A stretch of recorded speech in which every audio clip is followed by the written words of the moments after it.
When we started shooting it, I was like, oh, great, this will be fun. And then I realized they filmed it. It's joyful. It's kind of like not taking themselves or us too seriously. I'm not going to try to tell anyone how to watch the TV. Lee, Laura, lovely to meet you both. Congratulations on the series. Series 3.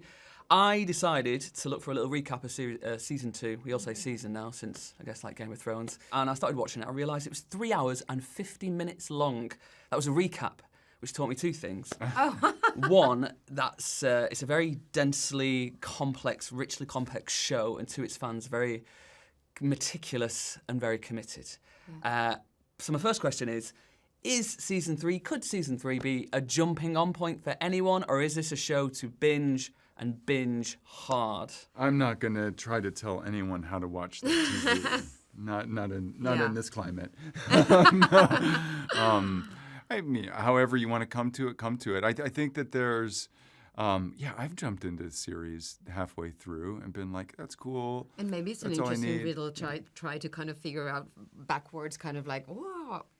I mean, this is a really fun part of the story. This is where the story really kicks off, and any fan of the books knows the mule is one of the hottest characters on the page. So it's a really fun time, for us making this series to be at this point of the story. Yeah. But to get here, there has been a lot of world building, and some of that just takes time because you need to feel it. It's just not everything has to be stimulating. There are certain things that the ideas settle in slowly. In the first season, most of the story takes place on Trantor and very, very far away, little tiny outpost at the edge of the galaxy, and that's it. That's the Sultan Crisis. And in the next series, we get a little bit more into it. And in this series, we get major into it. We understand a much bigger political landscape inside the galaxy.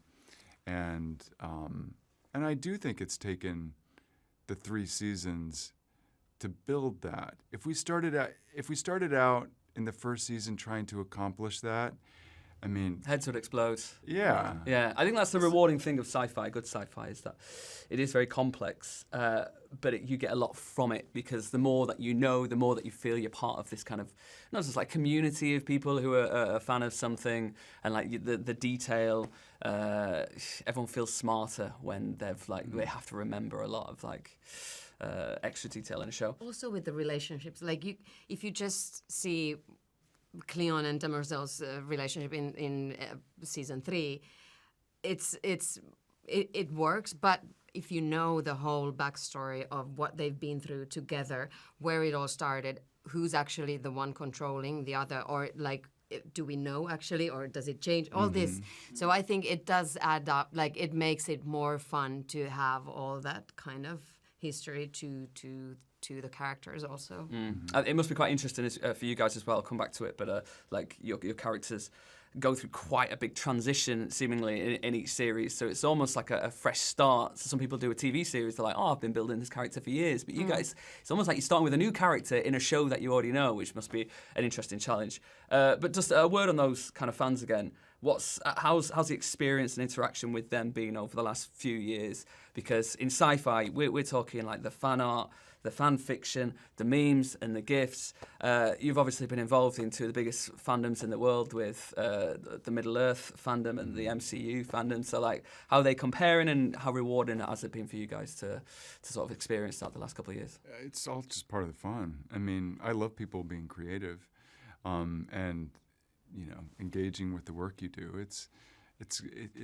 We do it to give people enjoyment and have a good time. So, yeah, that they're doing the TikTok edits and making the crazy art, like, go for it. Give it. I want to see it all.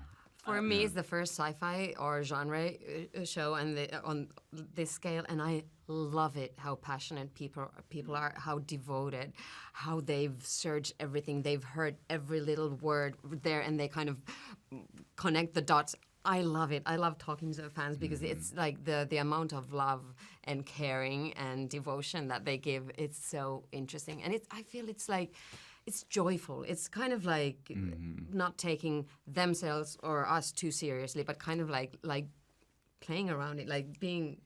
And they always see things in the character that I missed, or that it just didn't occur to me. Always. There's That is so always true. something, a sense of humor about the character that I wasn't conscious of when I played it, or a connection inside the story that I never made.